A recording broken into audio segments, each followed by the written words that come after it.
All right, thank you all for joining us today. So we have here Hiring Veterans Virtual Employer Panel. So we have representatives from a few different organizations who are here to answer questions and to provide some advice, especially right now as we're facing COVID-19 when it comes to hiring veterans. So we're going to go ahead and get started. I'm going to share with you, sorry, 1 second. We're going to go ahead and I'm going to introduce our panelists today. Have here with us. First of all, I will introduce, before we actually get started, I'm sorry about that. I do want to let you know this meeting is being recorded. You should have received a message about that as well. We will be administering this to the Pat Tillman Veterans Center so that they can send this out. Kind of the process of how we'll do this is I'm going to first introduce our panelists, and then we will we have a few questions that we've already given to them to answer. They will each be answering those, and then we will open it up to Q&A. Now, we would encourage you please to keep your microphones on mute while the panelists are speaking in the beginning, and then if you do have a question later on, you can unmute yourself. We would prefer that you send your questions within the chat box. I have a colleague a co-facilitator, Jam, who will be looking over those, and if it is kind of a logistical question, she can help with that along the way. But that's kind of the process of how we'll be doing this. So if you do have those questions, put them in the chat box. If you are asking to a specific panelist, make sure that you put their name or their organization within your question. All right, so first panelist that we have here is Jeff Dow, and he is the CIO of Film Division with Fox Corporation. Jeff has been with the 21st Century Fox for 17 years, serving in a variety of roles. He has been with Fox during the industry's transition from physical to digital distribution, their recent cloud transformation, and now into the age of ML and AI. 21st Century Fox is the world's premier portfolio of cable, broadcast, film, TV, and satellite assets, spanning 6 continents across the globe. Prior to joining Fox, Jeff worked in the defense industry and served as an officer in the United States Air Force. Next, we have Mike Powers, Program Manager of Veterans and Disabilities with TEKsystems. He spent 22 years with TEKsystems and 21 years with the Army National Guard Aviation, serving 3 combat deployments. Mike began with TEKsystems in 1998 as a local IT recruiter and moved into business sales, recruiting management, and national recruiting. He has recruited veterans locally to Kentucky and Tennessee, as well as moving into national recruiting of veterans for all of tech, and has helped over 3,000 veterans find positions with companies. In 2012, he moved into his current role. Next is Jewel Rose. She is a Navy veteran and served from 2005 to 2009 as an aerographer's mate on Yokosuka Naval Base. Since leaving the Navy, she completed a bachelor's in community and nonprofit management and a master's in higher education leadership and policy analysis, both from the University of Wisconsin-Madison. She's previously worked at universities and nonprofits in both Wisconsin and Washington. Since starting at Amazon in August 2019, she's recruited for the area manager role across Canada and the Southwest region of the US. And she is the operations university recruiter with Amazon. Also with Amazon, we have Giles Walger, who's a Pathways operations manager. Giles is working in the North American customer fulfillment, and some of his roles have included stow area manager, dock area manager, and functional operations manager. He initiated network, sorry about that. So he initiated network improvements to veteran recruiting, which has resulted in over 50 managers recruited and 98% retained since May 2018. He served 20 years as a Marine infantry officer. For 1 year, he served as an adjunct faculty professor for Marine Corps University College of Distance Education and Training. He is published and professionally certified in bilateral negotiations. Now with that, introducing our wonderful panelists, we're going to go ahead and get started with some questions that we had previously shared with them. So first question we have is, please share a little bit more of your military background and what is your career path has looked like since then. So we'll start with Jeff. Okay, thanks, and I appreciate the introduction. Yeah, I had probably a unique career path. I have not had that many employers, but I entered the Air Force in 1986 as a security police officer, and I think the nomenclature now is security forces. Did some time at Grand Forks Air Force Base in the security police squadron there. Moved on to Comiso Air Station in Italy for a few years with ground-launched cruise missiles in the late 80s. Was a defense force commander there. And then transitioned to Los Angeles Air Force Base in the early 90s. I actually had an electrical engineering degree and kind of switched between, physical security into computer and cybersecurity for what back then was the medium launch vehicle Atlas II Delta II that would launch satellites in the orbit for the Air Force. Spent a lot of time doing encryption between the launch bases at Cape Canaveral and Vandenberg Air Force Base, and kind of was in the early years of cybersecurity. Separated from the Air Force in the mid-90s, went to work for a defense contractor doing cybersecurity, which is ultimately now General Dynamics, and actually responded to a open job position at 20th Century Fox, the film studio that was Titanic and Avatar and X-Men and those brands that you're familiar with, and kind of got an entry-level job as a cybersecurity engineer. Over the course of the next 10, 12 years, was very, very fortunate and worked my way up to the CIO of the film division, 20th Century Fox. And then with the advent of the Disney acquisition, last year, about 13 months ago, Disney bought 21st Century Fox. So all of that moved over to Disney. So my current job description, what you just saw, is a bit inaccurate. I decided to stay with Fox and now manage our media and broadcast division. So if you watch the Super Bowl that we just had, or NFL, or anything that you see on a device that's Fox related, the group that I now head up, engineering and operations team, distributes that signal and content for Fox News, Fox Entertainment, and Fox Sports.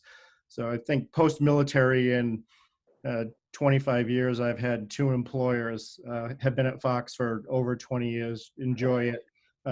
We have many, many veterans that work for us. In fact, I'm at a construction site right now in Phoenix, Arizona. We're building an Earth station to be able to communicate with satellites to distribute our signals. And we just hired a Army vet from the U.S. Army Signal Corps who was a comm specialist. And I think the industry that I'm in,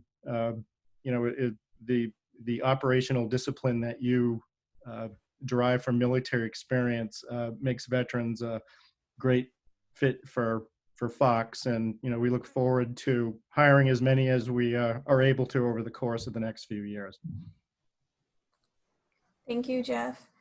So next, if Mike, you want to jump in? Can everybody hear me okay? Yes. All right. Yeah. Thanks, Jeff.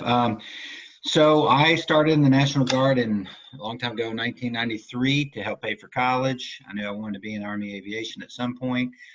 So I joined to get college paid for. I had a parent that passed away and didn't have much money. And I started out as a helicopter mechanic, made it up through E6, finished college, got an IT degree.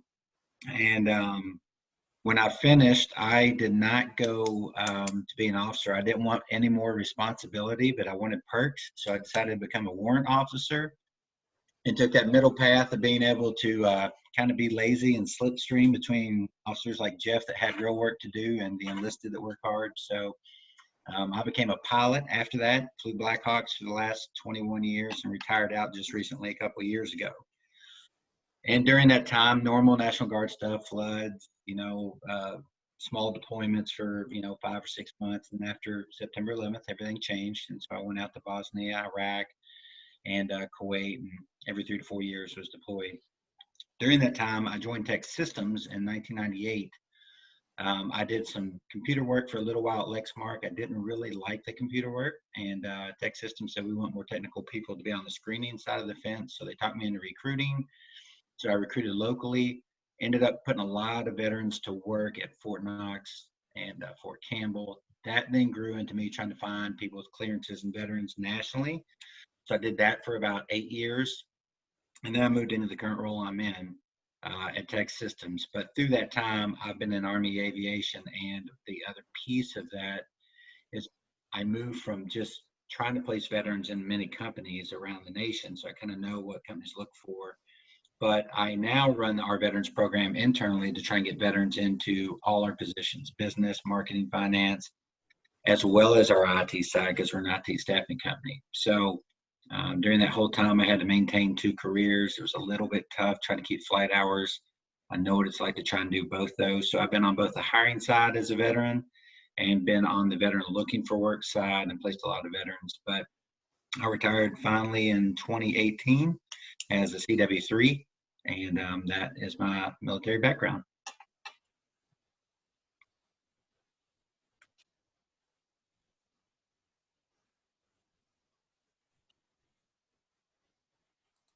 Sorry about that. Yeah, thank you so much. Now if we could hear from Jewel.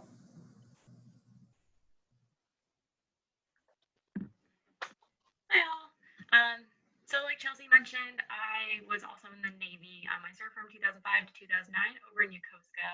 An orographer's mate is actually a meteorologist, but we just have very different terminology in the Navy.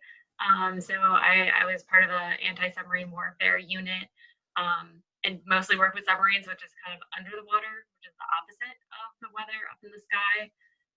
Since I left the military, I went and got my bachelor's degree and then my master's degree. And during that time, as well as for a couple of years after, I was working at universities, doing a variety of like student-focused programs. And then I worked for a nonprofit. Some of you might be familiar with it. It's called 4Block. They do veteran career advising all over the country.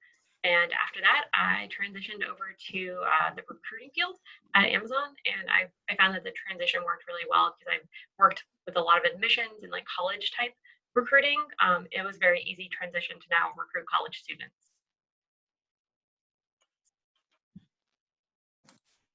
Great, thank you so much. And then Giles. Hi, everybody. First, thanks for participating today.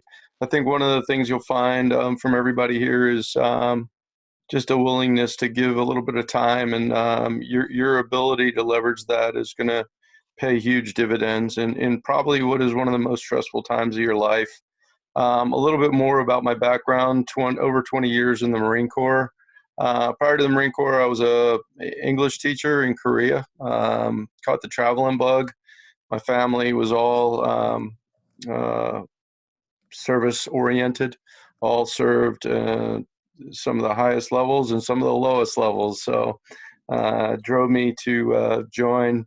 Spent about 14 of my 20 years in command or either officer in charge of advisor teams. I was an infantry officer by trade, reconnaissance, armored reconnaissance, and then 6 years as an advisor. Spent 13 of my years on deployment, 6 of those on combat deployment, and really, I would have to say that is the best thing about Amazon. We might want you to move around a little bit, but you're going to get to stay in the United States if you want to. You know, I think the tie-in on career paths, as you guys look at it, and what your military background brings to the table, is that quick ability to earn trust with those that are looking to hire you. So just remember that whether you go through your planning process on transition, or you sit across from somebody at an interview table, but earning the trust of your associates or employees in the future is going to be the same process that you put in place in earning the trust of those that are looking to hire you. So your career path is really going to be shaped upon your ability to do that. So you'll hear peers looking for tricks on their resume and all sorts of other nonsense. Just stay true to what you know as a veteran, and it'll pay dividends for you going forward. That's all I got for now. Thank you. So this next question I had already moved forward onto, but if you could just briefly tell us what your company's perspective on veterans is, that would be awesome. Jeff, we'll start with you.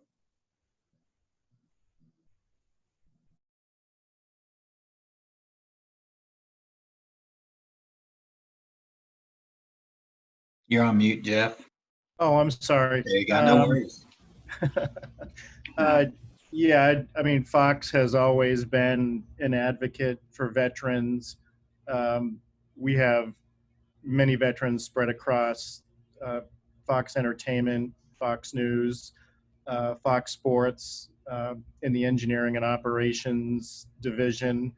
I think, you know, just the innate discipline that you develop as a member of the military, and the fact that, you know to show up on time and do whatever it takes to get the job done, makes veterans, very well suited for all sorts of roles at Fox, whether it's in, creative content production, or distribution, or legal, or finance, or HR, a variety of roles. In fact, when we get resumes in that are flagged from veterans and folks that have served, they're definitely bumped to the top of the list.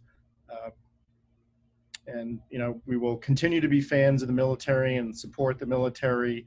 I think as far as our company, from executives, I think I'm the highest ranking executive in Fox that has military experience. So I am also, head of the kind of veterans group at Fox.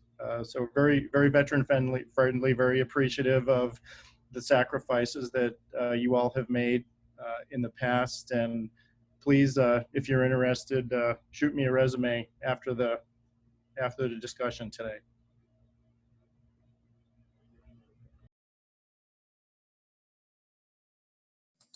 Thank you, Mike.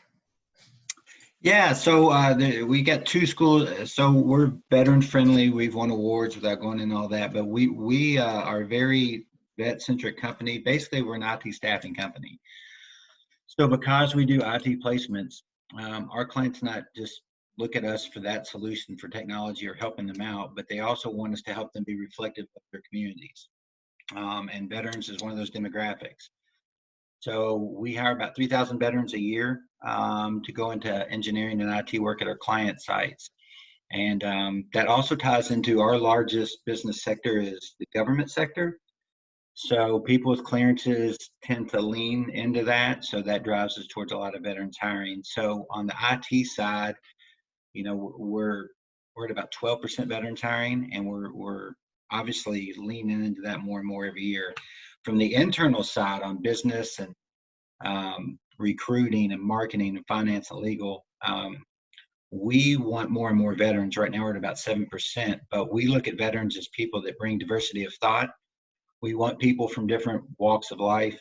We don't want all of our business units and legal units to be people that just went to college for legal or college for business. We want people to traverse the world in different ways to bring different solutions and trains of thought to the roles. So we've had a big focus on that, and we've got from vice president down to recruiters, quite a few veterans. We've hired 30 veterans in the last week to be recruiters. So one of our big focuses is trying to get more of our 2,000 recruiters to be veterans. Right now we're at about 400 to help us find more veterans. So we're really driven in that regard. I'm very fortunate to work for a company that puts a lot into the veteran space. Probably everybody there at ASU might know our name because we're the title sponsor of the Pat Tillman Run every year. Of course, this year is the first virtual year, but we put a lot into charities like that, Vets and Tech, WWP, so we don't just hire, but we put a lot of money back into those communities.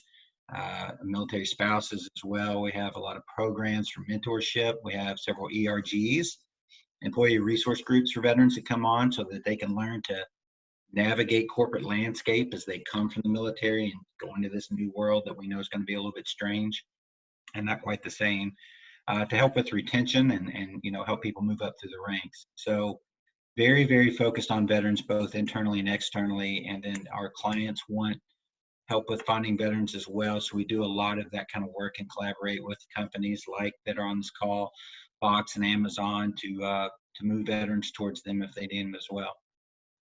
That's it. Thank you for sharing. Since we do have 2 representatives from Amazon, if either of you would like to jump in and share about this, that'd be great. Yeah, I'll go if, yep, I'll take this one. So for Amazon, obviously we can go to our website and talk about all the successes we've had in hiring veterans, developing veterans internally to Amazon. But really, if you look at the scope of Amazon's impact, and just give you an anecdotal story on my mentor who was unable to be here today, Bo Higgins, who brought me aboard Amazon. I was attending a transition conference for the military recruiting team in the Northern Virginia area, and Bo happened to be in the area. So I said, "Hey, Bo, let's get together." He said, "I can't because I'm briefing the president." So yeah, so Amazon is briefing the United States president on what we can do better on spousal employment and retention, because not only does Amazon look at our veterans, but we look at our spouses, we look at our families, and from my experience, you'll onboard, you'll have a mentor assigned from your site, and then you will then move on to that site's program. But if that's not something that an individual wants, if they enter a management role, we also have a virtual military mentoring program that we just launched this year. And then each site has an affinity group. And so you hear me talking about sites, that's in North American customer fulfillment. But if you go into our other businesses, each one has a replicable program. So if it's AWS and you're interested in IT, the only thing that we would ask the vet to do is to make sure they get their AWS certification. But we actually have a military apprenticeship for that.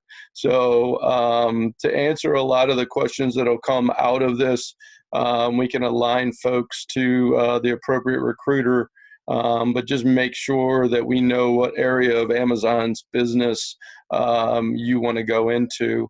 But once you start with Amazon, the affinity groups and the opportunities are endless. Thank you for sharing. We appreciate that. Move on to the next question here. So what does the hiring process for your company look like, especially at this time during COVID-19? Jeff, if you could start us off.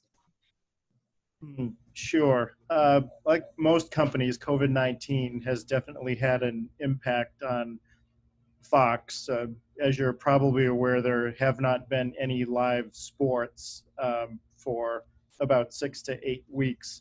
So with respect to bringing new folks onto the company, some positions have been paused, but others are still open, and we're trying to hire, especially in the Western U.S.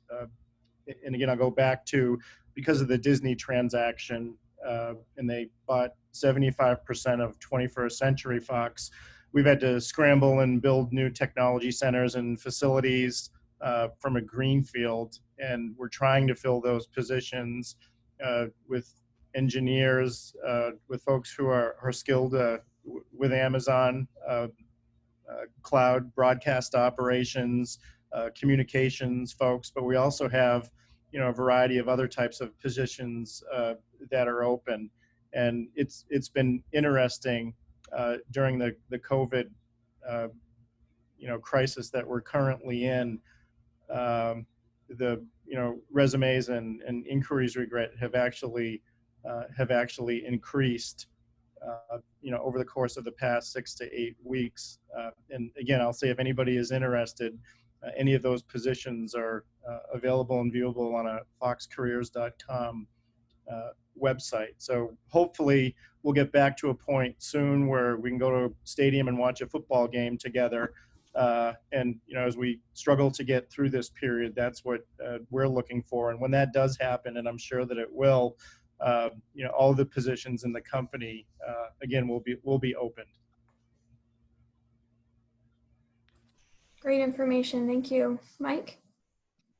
Yeah, Jeff, we're rooting for sports to get going again for you as well. I know I am. So, Yeah, so like any company, COVID's made things a little bit different. For us, there's two answers every time to mine. There's one, it's the IT side of the fence, the 80,000 people we hired to go to IT a year. That has changed in that we've had a lot of clients out of the couple thousand clients we have. There's been a big focus on VPN, remote sustainability, increasing networks to be able to allow from work from home. So our hiring process hasn't changed, but our focus on what's needed. There's less software development need on our side and a lot more of the broadband engineering, VPN work, because so many companies are having people work from home, like a UHG, that United Health Group, that all of a sudden had, 60,000 people they needed to be on a VPN that didn't need to a month ago. So there's a lot of work there. As for us internally hiring for recruiting, sales, marketing, finance, we're still business as usual in that we're still hiring. It's about a 2-week process to get hired. We do WebEx interviews, and then we do a panel WebEx interview. If you get hired, we do the paperwork electronically. The E-Verify is still done the same. And then when you go through training with us, you used to go to Phoenix, to our West Coast headquarters, to go through training for pretty much any role. What we're doing now is we're doing pods of training. So once we get 15 hired, they have a WebEx every day from 9 to 3 o'clock going through that same training. So that's, that's all that's changed for us, is it's gone virtual. Otherwise, we're still the same. Great, thank you. Jewel?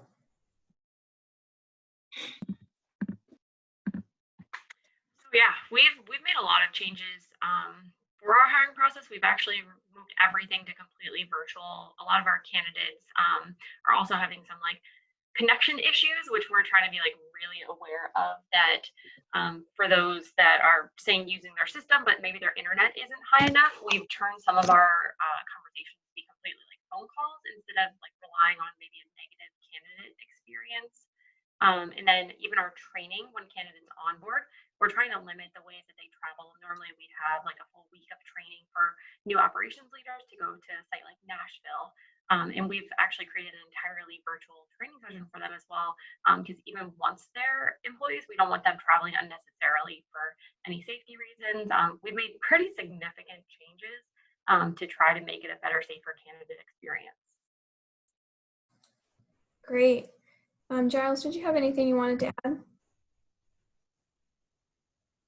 I didn't have anything to add to Jules' comments. I think she hit it on the head, but everybody should be realizing that Amazon is we're trying to radically increase our hiring headcount. So now is a great time to join Amazon. Anytime you can join Amazon pre-peak and pre-prime is a good time career-wise to learn the business and set yourself up for the long term. Thank you. So next question is, how can students and alumni leverage their military experience when applying to positions, particularly in your industry? Jeff? Sure, great question. I would definitely highlight military experience in kind of the opening paragraph or opening statement of your resume. I think my experience after separating from the military, folks in the military, need some help to try and kind of write the resume in terms that folks who don't have experience with military can understand. So I would definitely suggest if you're in that position and separating or looking for a job, get some help with resume writing to equate the skills of an infantryman or infantry officer and how that could apply to being able to run a broadcast operations team, which is very meticulous, zero downtime, requires significant discipline, right? So try and highlight those things that you learned in the military, to leadership roles in the commercial space.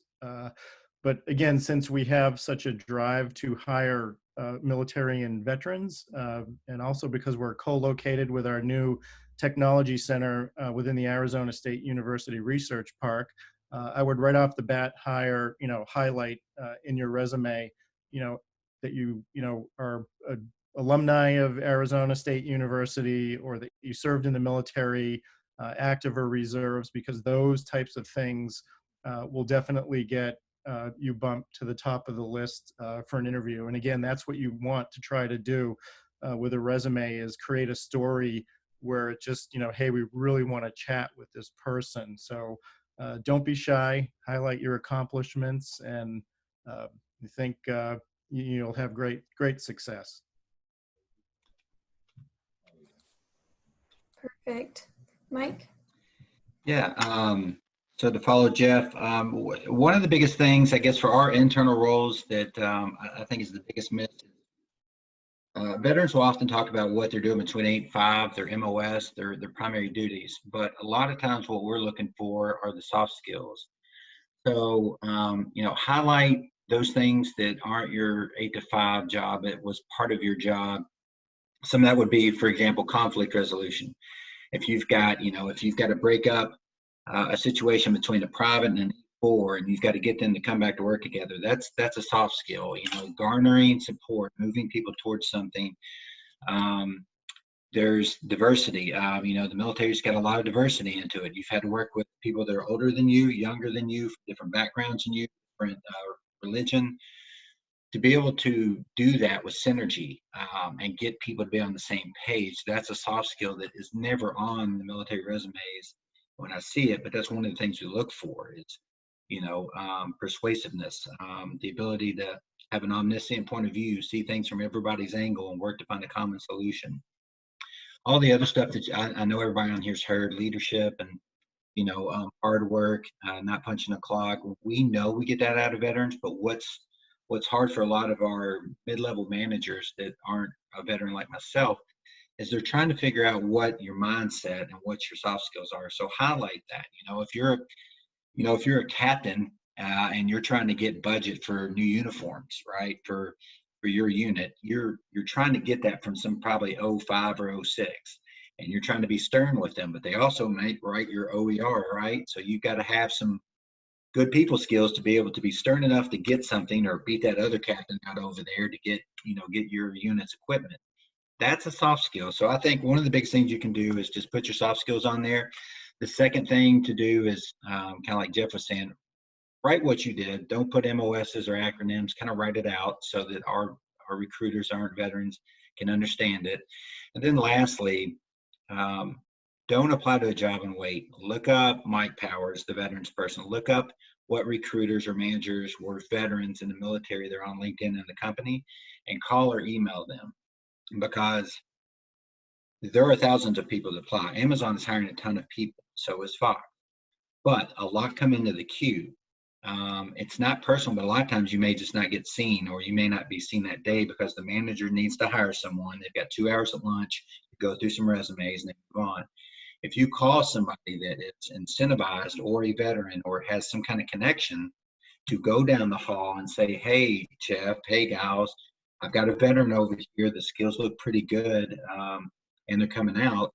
That makes it easier on them. They're like, great, I don't have to read 600 resumes today. I would rather just, if you like them, that means there's some kind of baseline to start with. So network, relationships, follow up. If you just look on LinkedIn, there's probably a veteran in every company on this call. Start with those networks, because veterans help veterans, single moms help single moms. That's the way it is. So I think that's one of the best ways to leverage your military, is use that to connect with other military people in the company. And don't forget about all that other stuff you do besides your MOS. That's it. Great advice. Jewel? I would say one of the biggest things from a recruiter's perspective is only apply for roles that you actually meet the basic qualifications for. I'll say that I have veterans that apply for my roles pretty regularly that don't meet any of the basic qualifications or even one. And sometimes they will reach out to somebody like Mike Powers is saying, like, find somebody, reach out to you, connect with, and then the person will reach out and be like, why didn't you move them forward? They're a great person, I know them. And the truth is, we have to have all of our candidates meet the basic qualifications. For the preferred qualifications, that's a little bit different. Sometimes I would say military experience can be very flexible for preferred qualifications. It might mean something slightly. And then there's also a difference between if there's a bullet point that says 5 years of experience as like a sales manager or comparable, and those like or comparable or commiserate, those are really great for military experiences because there's a lot that we all do in the military or have done in the military that's very broad. I will say that even with my rate being an orographer's mate, there's a lot that I've done as part of like MWR, as part of the Navy Ball Committee, where I might have had, say, more event planning or more of this like the side kind of parts of your job that you can really rely on and kind of tag to the role itself, even if you didn't have that job title. But it's going to be up to you to really make sure that you clarify what that is. Military terminology sometimes is so common that it's okay to include, but I would say for most parts, on my team, I'm one of 8 sourcing recruiters. So we're the people that review resumes, that source for people on LinkedIn. And I would say all 7 of them reach out to me almost on a daily basis saying like, hey, can you help me understand what this veteran did? And I'm like, I can help, but I'm not necessarily like the veteran representative. I also don't know what a lot of military members have done. There are some things that I can understand, but a recruiter isn't going to make an assumption. If your resume isn't clear enough for them to figure out if you meet those basic and even most of those preferred qualifications, they're not going to move you forward. They're not going to say, I think they did this or they could have done this. That just doesn't happen. Thank you for sharing. Giles? Yeah, so just to tie into what Jules said, before we even start talking about the role, let's consider the industry, guys. As you guys look and gals look at where your start point is, that what you don't want to wind up doing is stand on the yellow footprints again in 2 years because you made a bad transition, right? So define the industry that you want to go into, because they're so vastly different. It's like I get all the time on LinkedIn, hey, I want to work at Amazon. Well, that's great. We're not going to have 1 million people in the business here at the end of the year. Where in Amazon do you want to work? Where's your fit? And that ties into what Jewel was saying and Mike and even Jeff earlier on when we talk about the roles and the opportunities that are there. We could talk about tailoring our resume to them, but we're not even at that point. You guys have to do your research first and then understand the terminology that's used in those different areas of business, whether it's AWS and working in the cloud, or you want to work at Amazon Air, or you want to work in Amazon Large AMXL or Amazon Logistics, wherever you want to work. If it's Amazon or if it's Fox, first define the industry, then define the role, understand the role, do your research on it, and then start networking in through people that you know. And that's how you're really going to be able to leverage your military experience is by exploiting the network. Okay, you're going to have instant trust. Where I lose trust with people that reach out to me on LinkedIn is when they don't do any research. They just are looking for a job, and it's not an entitlement, because it's a veteran community. We've been in your shoes, guys. We've been there. We know how hard it is, but you have to do the work. So if the folks that are here on this panel are willing to put the time in to do the work and help educate you all, there's follow-up work that you all have to do. And to be quite honest, it's an hour a day. If you're not willing to put an hour a day into your transition, you're going to be standing on yellow footprints again. And that's what the statistics say. That's not us being bad people. Statistics say in 2 years, you'll be standing on yellow footprints again with another job and another role if you don't do your work. 30 hours in the first month, okay? 70% of veterans transition out of their first opportunity because they didn't do the work prior to applying. All right. So there's a happiness quotient. And as you look at your professional and personal goals, and you may have done that platoon commander's notebook thing at one point where you put all your short-term goals and then your long-term goals, and then your platoon sergeant, platoon commander at the end said, hey, put your dreams at the bottom. Because if you can find some volunteer activities, some other activities that you can leverage with your partner, your spouse, whoever it is, those are the things that are going to keep you engaged in your community, in your company, in your life. That's going to bring you happiness.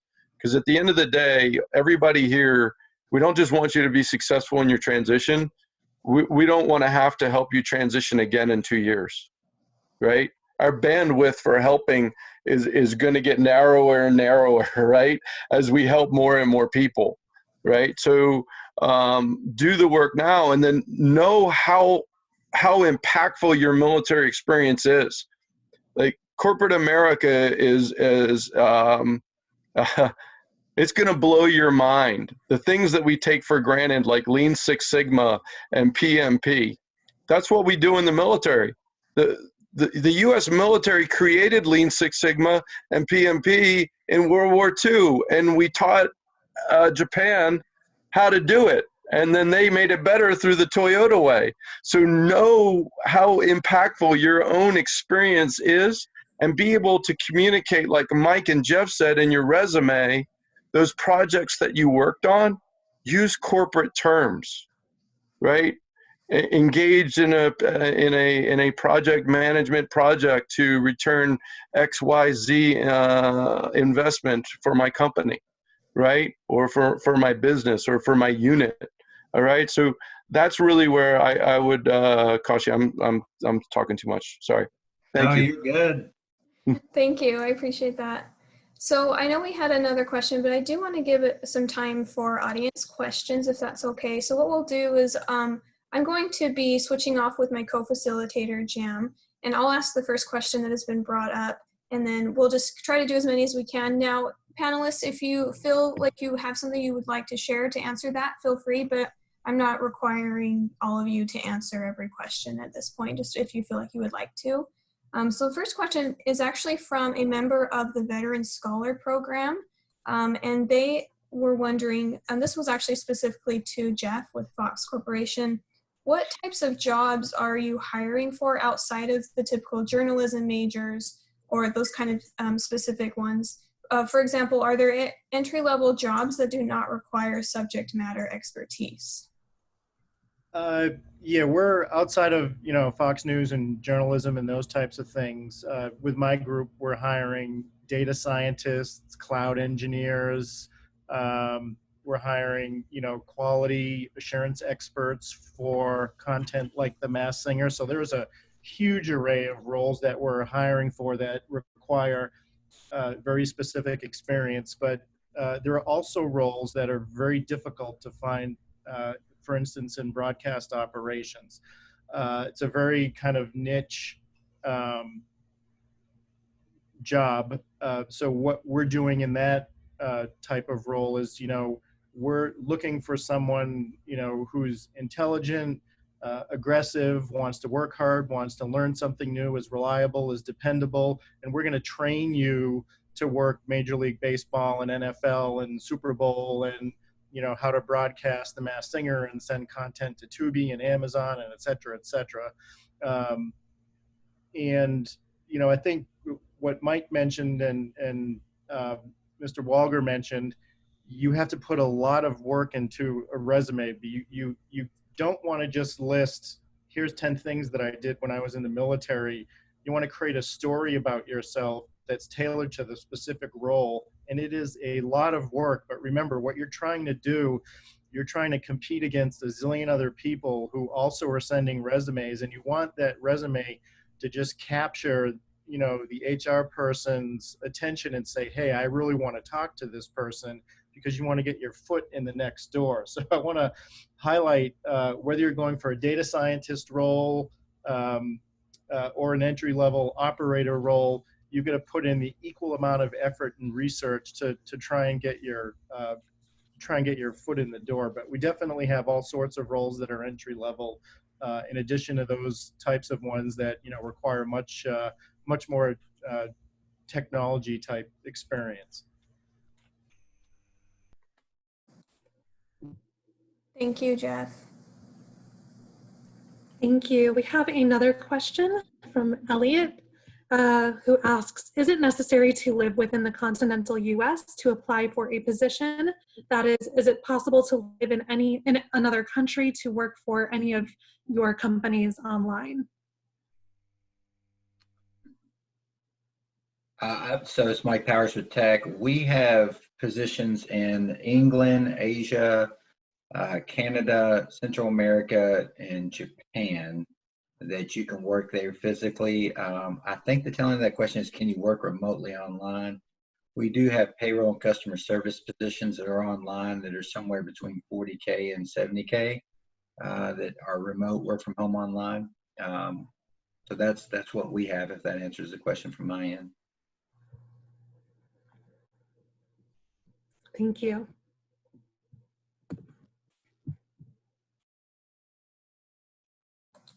All right, so we have gotten a couple of questions about, job seeking. So what would you suggest would be the best way to find job opportunities? Would it be to visit your specific website for your company, or any kind of tips for that?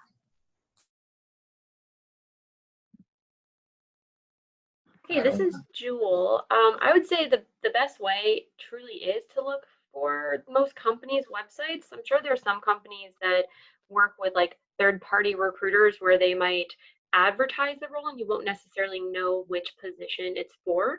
But normally that third-party recruiter will say like it's a company within Seattle, or it's a company that the role would be completely remote. I would say that if you go to another site, say like LinkedIn, which is a really powerful tool, LinkedIn might be advertising roles that are 6 months ago. Like you might not know that it's a really old role, and you might waste a lot of time. Just the same as even for a company, there are some companies that move so fast that within 24 hours, candidates are already being reviewed for that application or for that one specific position. And then the other thing is there are some openings that are listed where they're called pooling recs. And I have a bunch of pooling recs where it might look like the position was open like 6 months ago, because it's just like a continuous, like it's a regional role for a role that has a lot of openings. For example, like the area manager role, which is one I recruit for, or our SDE roles. If you're applying for any of those student programs teams, they hire, potentially hundreds of candidates from that same position. So it doesn't necessarily mean that they've already filled it. But truly, it's kind of the best way is to go through the website for Amazon. And for most companies that I partner with other recruiters on, it's just more like those contract roles are oftentimes out to like third parties. Thank you. We do have a question from a participant who's asking that there was a company mentioned by Jeff earlier, and it's located in Phoenix. And he said, I believe he said Power, and I missed the entire name. Would you mind clarifying that, Jeff? Oh, I apologize. So as a result of the Disney acquisition, Fox needed to build a new technology center, distribution hub for our content. And what that facility is, it will get feeds from football stadiums, baseball stadiums. We'll get content from post-production houses. We'll get the Fox News studio channel signal, and we'll distribute that terrestrially or over an Earth station through a satellite network where I'm sitting right now. So what we're building in Phoenix, we actually partnered with ASU. We're building a new tech center within the Arizona State University Research Park. And on the technology front, we're actually partnering with Amazon and working very closely with Werner Vogel's team, the CTO of AWS. So it's a technology center, an operations center. It's going to be really the brains of the operation moving forward, and that facility should go online some point in March 2021. So it's actually a Fox facility that we're building in the Phoenix area. Thank you. Next question is kind of a more general one. Are resumes more important than a quality LinkedIn profile, or are both still highly utilized and looked at? I'll give my opinion real quick as somebody with a recruiting background and internal hiring. I'm sure Jewel and Gals and everybody too. This all kind of melts back to what Jim asked earlier about, where do I go to find the jobs? Should I go online? Should I go LinkedIn? I want to tie that to this specific question. This all comes back to doing your research. The answer is do all of it. If you want to work at tech, go to the website, read some about what does tech do. I get veterans that call and they don't know what we do as a company. So know what we do, know what the roles are, kind of look at feedback from people, and then hone in a little bit on what do you want to do these jobs in this land in this area. And in short, as you do your research, you're going to learn what is the problem they're trying to solve for in this area or this job. And you got to think to yourself, how do I fit in? So Jeff just said they're building a tech center, and they're going to need people to do that. Think about your own experience. Okay, so now how would I fit in there? Negotiating steel, or I was a logistics officer. I might be able to get a role there helping them with, vendor management, logistics of getting equipment in.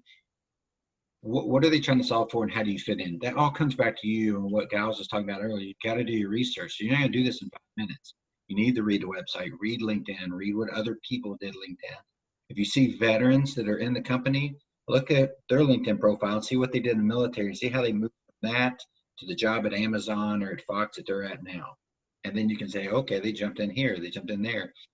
And that will start to give you guardrails, for lack of a better word, of what jobs you should apply for. And kind of like Joel said, you got to meet some minimums, but how do you fit in that piece? And what Giles was getting at a lot earlier, that it's one of the biggest things I see is, if you don't know what you want to do and why you want to be there, then I don't know either. So we got to start with the premise of, what do you want to do in Amazon, and why do you want to be at Amazon versus Tech versus Fox versus GE? That's the baseline to help you start figuring which jobs are going to align right. Because otherwise, it's a gigantic landscape for all of us. You don't know where to go. The employers don't know how to help you if you don't know what you want, because they've got other people they've got to get to too. So I think the answer is a little bit of everything. I know that sounds general, but do LinkedIn, do your resume, do all that. I think resumes are less important now than your digital footprint on LinkedIn or references, because it's all digital nowadays. LinkedIn is your resume. But I think comes back to the networking and calling people. And if I get a call out of nowhere, and I do sometimes, hey, Mike, I saw that you have a position for, a technology person in Phoenix. It's with a safety industry, and I'm OSHA certified, and I worked in technology in the military.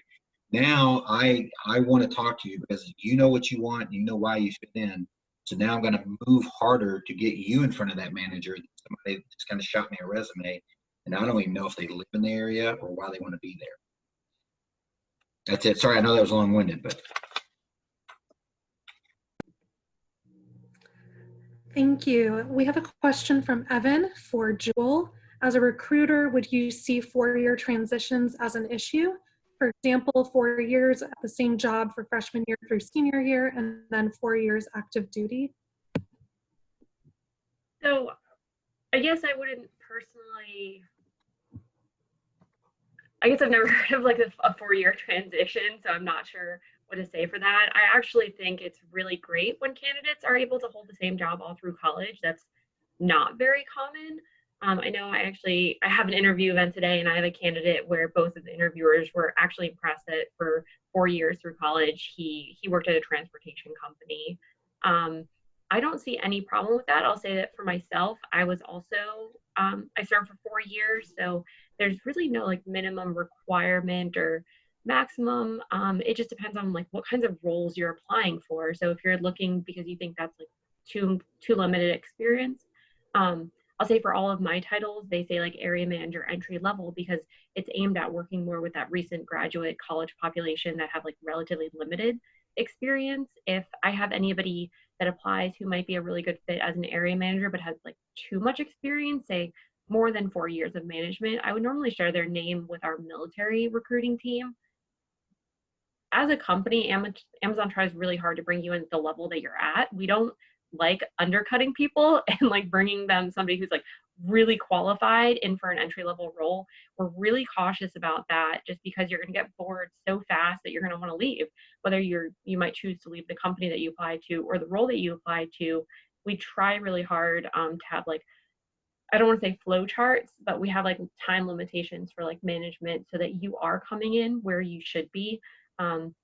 We get a lot of those questions for, say, somebody that served for 16 years on whether they should be an industry area manager or an industry operations manager. And ideally, most of the recruiters will bring you in at the right level, or if they don't choose to move you forward, then they'll share your name with a recruiter. I'll say for my region, a lot of us work very closely together, so I know who the industry recruiter is for the operations leadership roles. I know who the military recruiter is. So I think if that's what you were asking, there's no like limitation there. Thank you. So we have one last question we'll hurry and ask. This is specifically for Jeff. Does Fox/Fox Sports offer any apprenticeship programs for veterans separating from active duty? Yeah, that's a great question. Fox Sports very pro veteran. I think we some broadcast some playoff games this year from West Point. The COVID thing has had an impact on our intern program, I believe, but I need to double check on that. But yeah, there are absolutely apprentice and internship programs, and I'll follow up specifically on the details of that with you with that business unit, and I think they're going to be sharing our information after this. So if you could just ping me to remind me, and I'll make sure that I get you the right answer. Thank you, appreciate that. We would probably have time for one last question, Jan.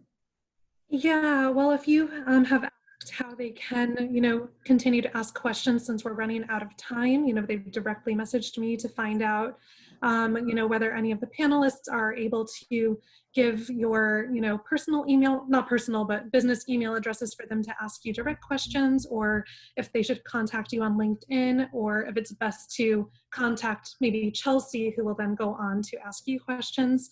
Do any of you have any preferences on that?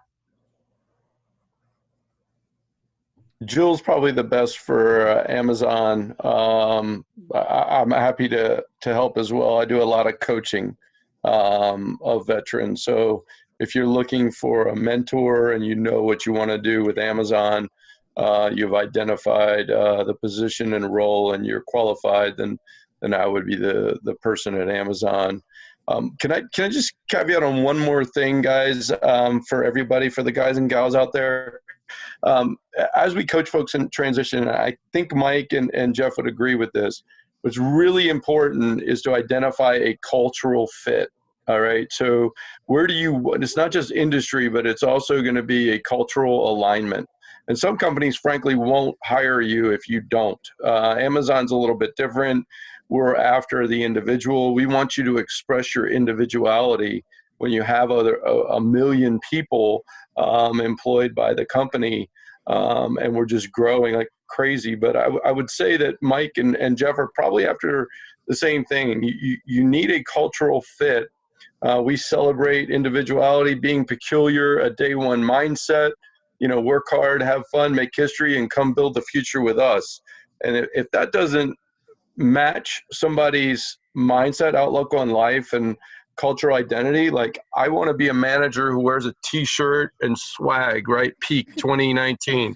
Like, that's what I didn't want to be, I own a construction company, right? So I don't personally, my wife does, but, so there's a question earlier, where should I go if I have a secret clearance? We have secret contractors that build buildings on bases, guys, and gals. So what I'm trying to convey there is the world is your oyster. Narrow your search down, decide what you want to do, and then start networking with us, and we will help you. But find that cultural fit after you've defined what your passion is. That's a really great point. I'll just echo what you just mentioned. I mean, you could be the most intelligent MIT PhD data scientist, but if you don't fit culturally, probably won't hire you. So that's a great point. Be yourself. it's all about, diversity and inclusion. We want to hire great folks that'll get along with everybody, from all aspects and walks of life. But the cultural aspect, at least for Fox, is probably more important than, technology skills that you bring to the table, because we'd rather, hire someone who's a great cultural fit for the company and train them into that award-winning data scientist. So yeah, please keep that in mind when you interview and network with folks. Great point, Giles. Thank you. Great. Well, we want to thank each of the panelists. Thank you so much for joining us. I will, to all those who are attending, I will be sending a follow-up email, and I will be including, the email address, contact of those, panelists who would like to have that out to you. But again, you can always reach me at my contact. I do want to make one thing aware. So the Pat Tillman Veterans Center has a website here that shows you different events such as this that will be happening. So make sure that you do check that out, and it will help you to see, one, different jobs and internships that are available. So there are some, actually from each of these companies that we've heard from today, there are some jobs and internships on this page that are open. And then professional development events such as this are always listed there as well. So take advantage of that. And I will just end here with, my contact information, but thank you again, panelists. You've been wonderful. We've learned a lot from you, and we wish you have a great day. Thanks, everyone. Thank you. Bye all. Take care. Thanks, everybody, for your time. Thanks, guys. Thank you for your time. Thank you.